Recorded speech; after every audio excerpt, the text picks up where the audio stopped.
بسم اللہ الرحمن الرحیم۔ السلام علیکم ورحمۃ اللہ۔ سب سے پہلے درود و سلام اللہم صلی وسلم علی نبینا و حبیبنا محمد و آلہ و صحبہ صلی اللہ علیہ وسلم۔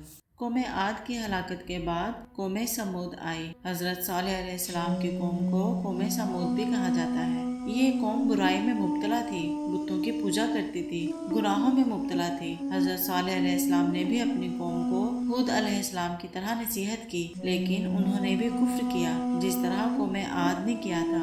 حضرت صالح علیہ السلام نے قوم کو بتوں کی پوجا سے روکا اور دیگر گناہوں سے توبہ کی تلقین کی، لیکن نافرمان قوم نے پہلے سے بھی زیادہ سرکشی کا مظاہرہ کیا۔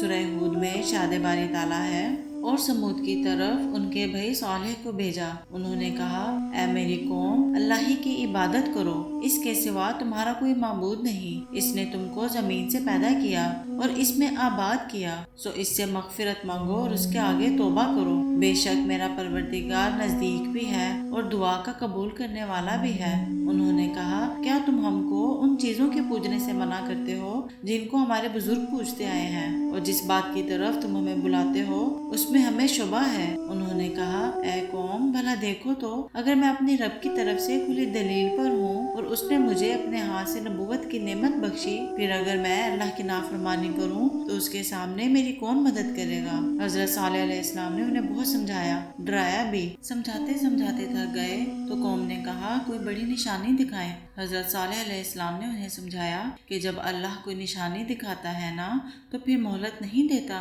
انہوں نے پھر بھی کہا، نہیں، آپ دکھائیں کوئی نشانی۔ آپ علیہ السلام نے کہا، کیا نشانی؟ انہوں نے ایک پہاڑ کی طرف اشارہ کرتے ہوئے کہا کہ آپ اس پہاڑ سے ایک اونٹنی نکالیں جو کہ تندرست بھی ہو اور حاملہ بھی ہو۔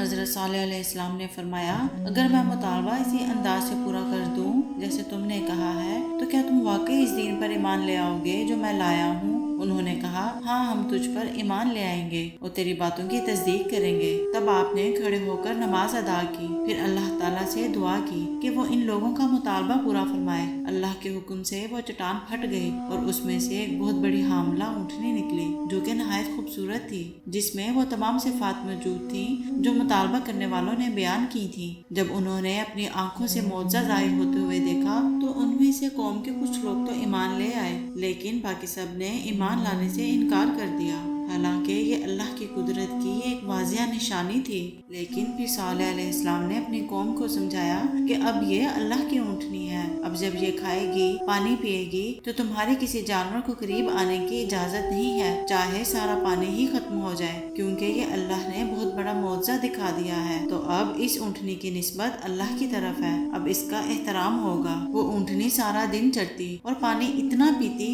کہ کنویں کا پانی ختم ہو جاتا۔ آپ علیہ السلام نے ان کی باری مقرر کر دی کہ ایک روز یہ پانی پیے گی اور ایک روز تمہاری باری ہوگی۔ کچھ عرصہ تو یوں ہی چلتا رہا، لیکن پھر یہ لوگ پریشان رہنے لگے کہ ہم اپنے مویشیوں کو ایک دن کا انتظار کیوں کروائیں۔ آخرکار ان کے سردار جمع ہوئے اور آپس میں مشورہ کیا کہ اونٹنی کو قتل کر دیں تاکہ اس سے جان چھوٹے اور انہیں سارا پانی مل جائے۔ قرآن کہتا ہے، حضرت صالح علیہ السلام نے فرمایا، یہ اللہ کی اونٹنی ہے، تمہارے لیے ایک نشانی ہے، اسے چھوڑ دو، اللہ کی زمین میں کھاتی رہے، اسے مت چھیڑو، تنگ مت کرو، وَلَا تَمَسُّوهَا بِسُوءٍ، اور اسے برائی کے ساتھ مت چھوؤ، فَيَأْخُذَكُمْ عَذَابٌ أَلِيمٌ، تمہیں دردناک عذاب آ جائے گا۔ اور یاد کرو کہ اللہ نے قوم عاد کے بعد تمہیں زمین میں اپنا نائب بنایا، قوم عاد کو ہلاک کیا، اب تمہیں پیدا کیا ہے اور زمین میں تمہیں زبردست ٹھکانہ دیا، ایسا ٹھکانہ کہ تم زمین میں بڑے بڑے محل بناتے ہو اور پہاڑوں کو تراشتے ہو۔ بس اللہ کی نعمتوں کو یاد کرو اور زمین میں فساد مت مچاؤ۔ قوم کے کافر اور مالدار لوگ کمزور لوگوں سے کہنے لگے اور ان لوگوں سے جو ایمان لائے تھے کہ کیا تم مانتے ہو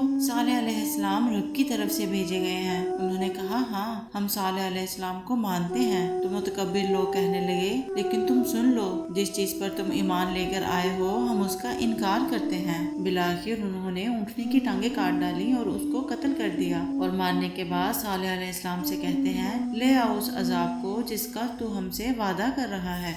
اس پر صالح علیہ السلام نے کہا کہ تم اب 3 دن تک اپنے گھروں میں رہ لو، اس کے بعد تم ہلاک کر دیے جاؤ گے۔ وہ لوگ ڈرنے کی بجائے صالح علیہ السلام کو دھمکیاں دینے لگے کہ اگر تو سچا ہے تو لے آ ہم پر عذاب، اور آپس میں صالح علیہ السلام کو مارنے کا مشورہ کرنے لگے۔ یہ لوگ صالح علیہ السلام کے گھر کی طرف چلے۔ ان کا گھر پہاڑ کی چوٹی پر تھا۔ جب وہ چڑھ رہے تھے تو زمین ہلنا شروع ہو گئی، ایک چٹان اوپر سے آئی اور سب مر گئے۔ اللہ کے عذاب کی شروعات ہو چکی تھی۔ صالح علیہ السلام نے اپنے ساتھیوں سمیت اس بستی کو چھوڑ دیا۔ اگلی صبح قوم سمود کے تمام لوگوں کے چہرے زرد تھے، وہ سب رونے لگے کیونکہ ان کو سمجھ آ گئی تھی کہ عذاب شروع ہو گیا ہے۔ دوسرے دن تمام کے چہرے سرخ اور تیسرے دن سیاہ ہو چکے تھے۔ یہ منظر دیکھ کر سب چیخنے لگے۔ عذاب کی ابتدا زلزلے سے ہوئی، جس کی وجہ سے وہ لوگ اپنے گھروں میں اوندھے پڑے رہ گئے۔ پھر آسمان سے زوردار آواز آئی۔ علماء نے کہا ہے کہ فرشتے نے زور سے چیخ ماری اور اتنی زوردار آواز تھی کہ اس کی وجہ سے زمین ہلنے لگی، اور اس زمین کے ہلنے سے اور اس آواز سے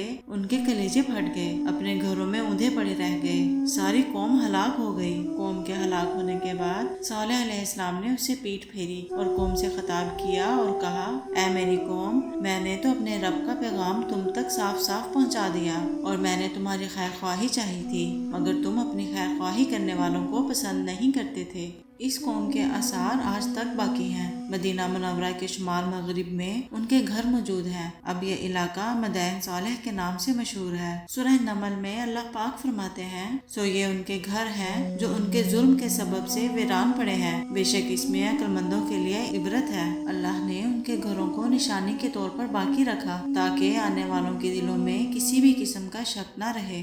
قوم سمود کے مکانات اس علاقے میں پہاڑوں میں آج بھی صاف نظر آتے ہیں، جیسا کہ حدیث میں ہے کہ رسول اللہ صلی اللہ علیہ وآلہ وسلم صحابہ کرام رضی اللہ تعالیٰ عنہ کے ساتھ تبوک تشریف لے گئے تو قوم سمود کے ویران گھروں کے قریب رکے۔ لوگوں نے ان کنووں سے پانی لے لیا جو ان کے زیر استعمال میں تھے۔ انہوں نے اس پانی سے آٹا گوندھ لیا اور گوشت پکانے کے لیے آگ پر دیگیں چڑھا دی۔ رسول اللہ صلی اللہ علیہ وآلہ وسلم نے انہیں حکم دیا کہ دیگیں الٹ دو، تو دیگیں الٹ دی گئیں اور آٹا اونٹوں کو کھلا دیا گیا۔ پھر نبی کریم صلی اللہ علیہ وآلہ وسلم صحابہ کرام رضی اللہ تعالیٰ عنہ کے ہمراہ وہاں سے روانہ ہو کر اس کنویں کے پاس سے جا ٹھہرے جہاں سے اونٹنی پانی پیا کرتی تھی۔ آپ نے ان لوگوں کے ویران گھروں میں داخل ہونے سے منع فرمایا جن پر اللہ کا عذاب نازل ہوا تھا، اور فرمایا، میں ڈرتا ہوں کہ تم پر بھی ویسا عذاب نہ آ جائے جیسا ان پر آیا تھا، اس لیے ان کے علاقے میں داخل نہ ہوا کرو۔ حضرت عبداللہ بن عمر رضی اللہ تعالیٰ عنہ سے روایت ہے کہ رسول اللہ صلی اللہ علیہ وآلہ وسلم نے ارشاد فرمایا کہ ان عذاب یافتہ لوگوں کے علاقوں میں داخل ہونا پڑے تو صرف روتے ہوئے داخل ہوا کرو، اگر رونا نہ آئے تو ان کے علاقے میں داخل نہ ہونا، کہیں تم پر بھی وہ عذاب نہ آ جائے جو ان پر نازل ہوا تھا۔